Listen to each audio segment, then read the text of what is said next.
In this video, we're going to talk about the standard error of a sample mean. And so as you can kind of tell from that term, a standard error is talking about kind of how much error, how much uncertainty we might have in a sample mean as an estimate of the population mean. So standard error is kind of a generic term we can use in different contexts. So we're focusing here on the sample mean as our measure of interest, but we can calculate and talk about a standard error for any sample statistic we might be interested in if we're understanding that as kind of an estimate of a parameter. So that term standard error, standard is kind of like expected. It's the kind of like an average amount of error. And we'd abbreviate standard error of the sample mean with this SE sub x bar. So the reason we had this SE sub x bar is because, again, we can talk about a standard error for any sample statistic we might be interested in. So x bar is kind of representing here that this one is representing that of a sample mean, and we could do different statistics if we wanted to. So a standard error is kind of like a standard deviation in its own way. So a standard deviation is measuring dispersion of individual data points that I might be looking at. So if I was talking about maybe I collected some data and I'm finding kind of the square root of the average square deviations of that data, then I might calculate a standard deviation of, say, 3, and I would say that the average deviation from the mean in my sample is about 3. So it's kind of the same way with the standard error, but instead my data points are possible sample means that I might see. So if I think about the distribution of possible sample means that I could get when I take a sample, and I think about all those kind of calculated in a standard deviation formula, that would produce to me a standard error. And so it's telling me kind of the average deviation from the true parameter that I observe in my distribution of possible sample statistics. So let's go ahead and look at this example here as kind of an interpretation example. So let's say that we took a sample of UIUC students and we asked them their composite ACT score. And we got a sample mean of 30.67. Then we can then calculate the standard error of our sample mean, which we'll talk about in just a bit, and let's say that we calculated that to be 0.35. So that means that we're expecting our sample mean to probably be off by about, around 3.35. And I guess I should say that a little bit with more nuance here. This is kind of the average amount of error that I should expect to have. The error is probably going to be more or less, but 0.35 is kind of my anchor to give me a sense of how much error I should expect to have on average when I do this and take this size of a sample and calculate this. Something that should hopefully be intuitive is that the larger my sample size is, the less error I'm going to expect in my sample statistic. So if I take a sample of 100, 200, 300, 400, as I increase that sample size and calculate a sample statistic from that, the more confidence I'm going to have in my sample statistic to be a good estimate of the parameter. So I'm not going to have as much error. The standard error is going to be lower. And if I have a smaller sample, then I'm going to have a higher standard error, that on average, I could have a lot more error in my sample statistic. Now again, I could take a small sample and get a really accurate estimate and get lucky. I could also take a large sample and have a little bit more error possibly. But the idea is probabilistically, it gets more sure as my sample size gets larger, that on average, I'm getting better estimates as I increase my sample size and I have a smaller standard error. So I'm going to go back to the simulation that we saw earlier where we were kind of talking about this airplane age question. And so let me just kind of pull this up here. Let me get there we go.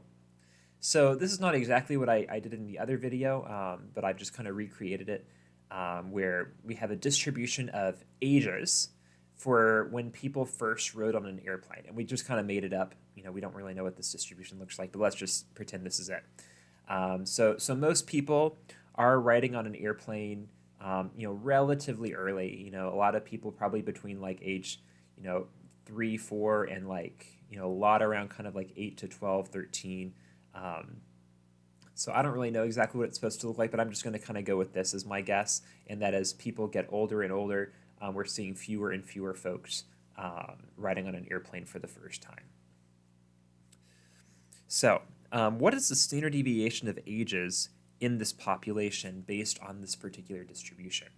And so you'll notice up here that it does give us these statistics, or I'm sorry, these parameters for our population. So if this is my population, these are the parameters that represent it. So I have a mean of 10.28, median of 9, a standard deviation of 6.9. So I'm going to go ahead and write that here. Well, you can't see it here, but my standard deviation is going to be 6.9. So, let me go back here. It's going to get a little annoying pretty quickly here. So sigma for this population is going to be 6.9. Now the next question, what is the standard deviation for your sampling distribution for n equals 10? So let me go back to the sim. And I'm going to have to go ahead and generate this again. So if I create a distribution of possible sample means, if I'm taking samples of size 10 at a time and plotting sample means as I go, I'm going to get another distribution here.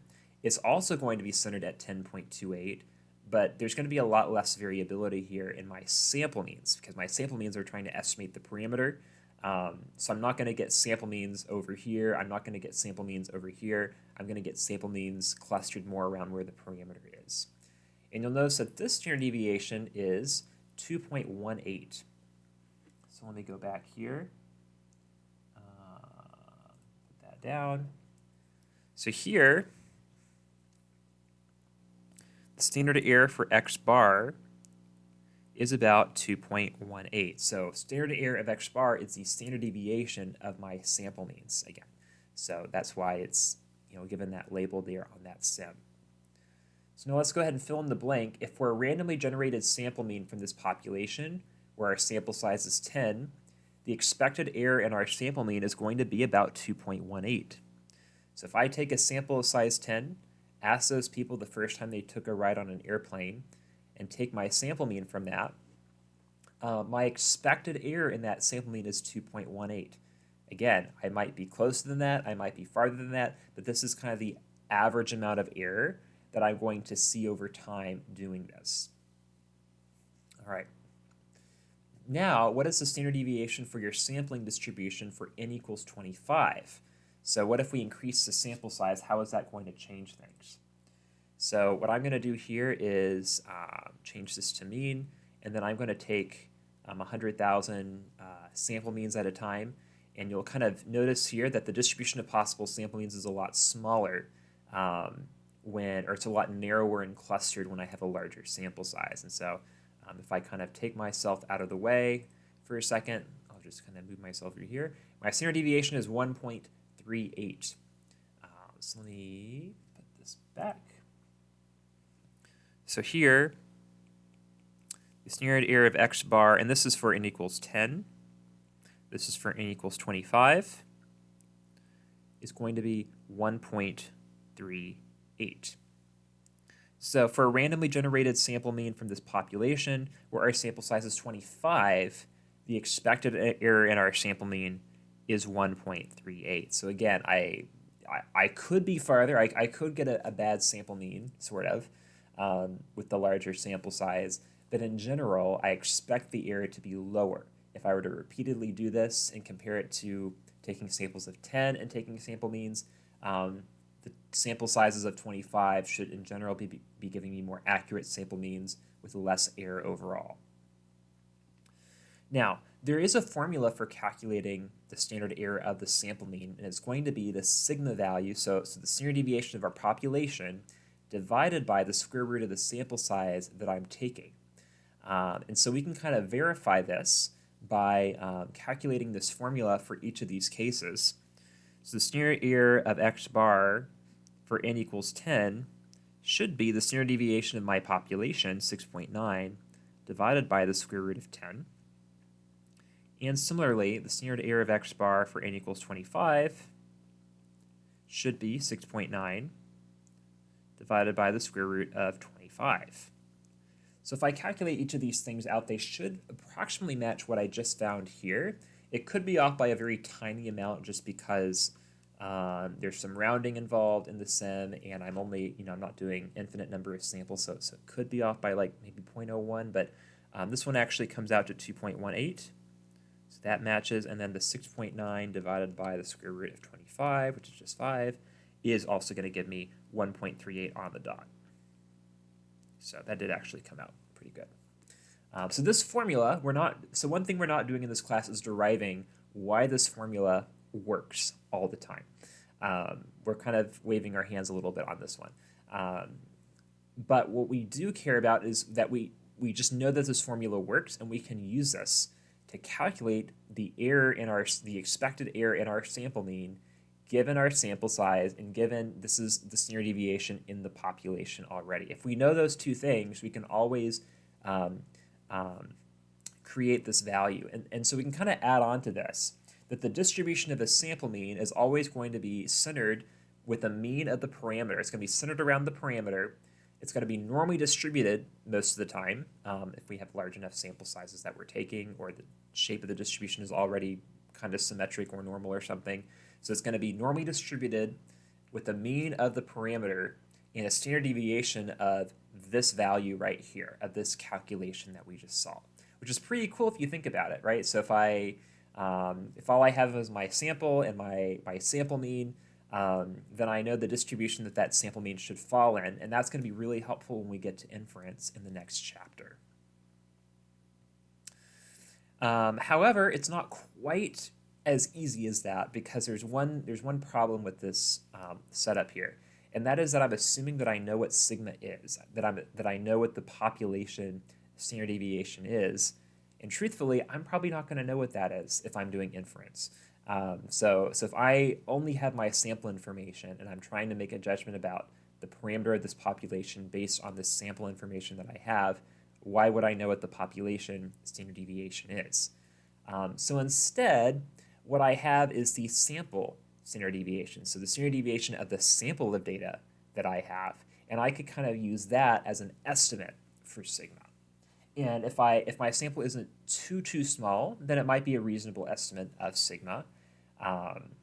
So that's where I get kind of this approximate standard error formula right here. So the reason I have this kind of approximate button is because this formula right here with S plugged in is approximately going to be this value with, again, some extra error. So I have some error in estimating the error of my sample mean, which gets a little bit confusing. However, we're going to be using this a lot to kind of estimate the standard error of our sample mean. All right, so a quick recap, because we've kind of talked about a lot of things here. The standard deviation, we've talked about that before. I'll frequently abbreviate it SD to save some space. Describes the dispersion of data typically. So sigma would be the dispersion of the entire population. If I had all of the data that ever exists, if I knew the distribution exactly, I could calculate this value to represent the population. S would be the standard deviation of my sample, and it's going to be an estimate for sigma. It's still calculated using that formula that we've seen before, and it should be kind of a reasonable estimate of sigma if my sample size is pretty large. Now, the standard error describes the average or expected error in our sample statistic from the population parameter. So in the case of sample means, it is telling us the average error among all possible sample means that we might generate from this population for a particular sample size. And we also should notice that as sample size increases, standard error is going to converge to 0. That's because the more data we have, the more accurately I can estimate a parameter with a sample statistic. So standard errors are going to kind of approach 0 as my sample size gets larger. You can see that with the formulas here, right? That n is in the denominator, so as n kind of approaches infinity, the standard error should be approaching 0.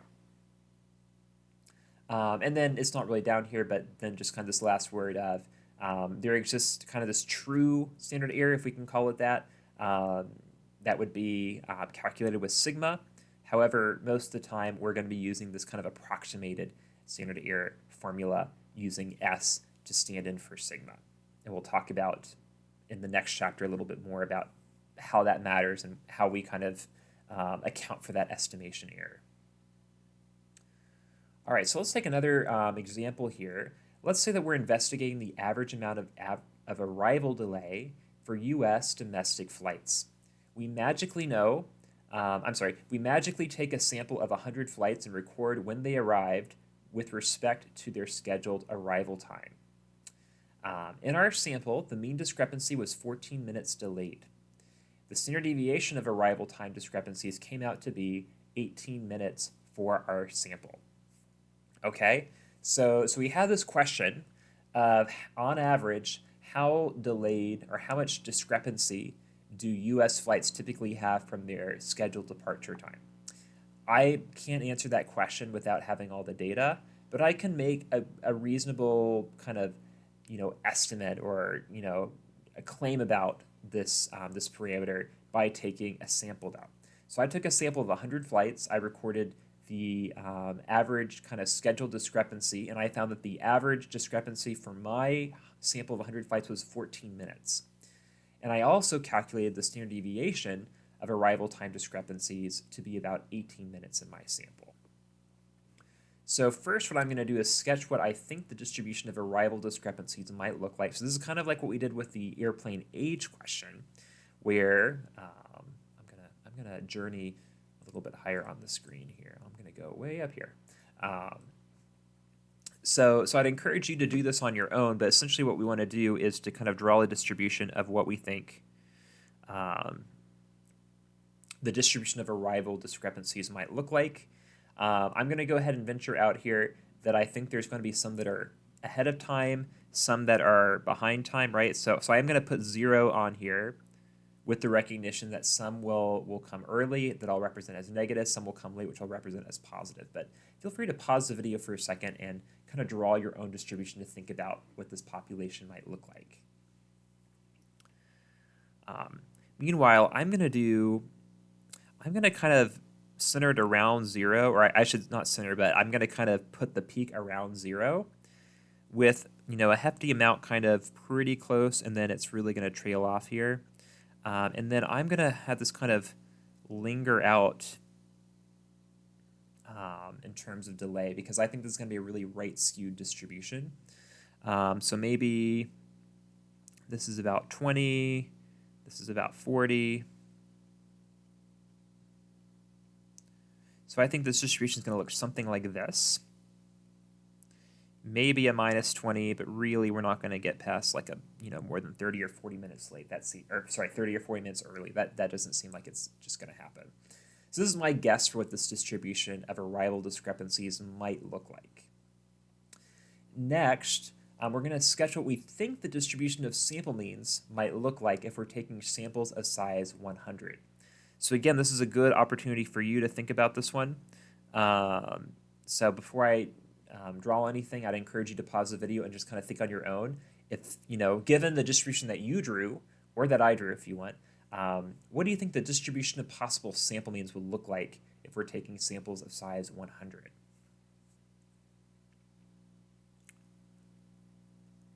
So I think that most of our data is going to be between, or not data, our sample means are probably going to be between like 0 and 30. And I think we're probably going to peak wherever this true mean is, maybe around like 10 to 15 minutes late. So I think it's going to look something like this. I don't think we're going to get a ton of variability in the sample means if n equals 100, right? Because that's a lot. That's a pretty big sample. So I think that each of my sample means should be pretty good estimates of the true population mean. So I don't think we're going to see a whole lot of variability here in possible sample means that I see. I think most of them are going to be centered around that true mean, which is maybe about 15 for all I know based on my drawing over here. And then lastly, calculate the estimated standard error of our sample mean. Okay, so we say estimated because technically all we have is 18. I have S. So S equals 18. I don't know what sigma is from this information. So the estimated standard error is going to be S over the square root of n, which is going to be 18 over the square root of 100, which is going to be 18 over 10, which is going to be 1.8. So to be honest, I probably drew my distribution a little bit too wide. Maybe it should actually be more like this for all I know, because 1.8 would be kind of the average deviation, the average error in my sample means. So my distribution of possible sample means should kind of reflect that, where there's not going to be a lot of error here that's possible with the different sample means that I should see. So the red is kind of my corrected one after calculating this, that this is probably a little bit closer. It's probably narrower than this original one that I drew.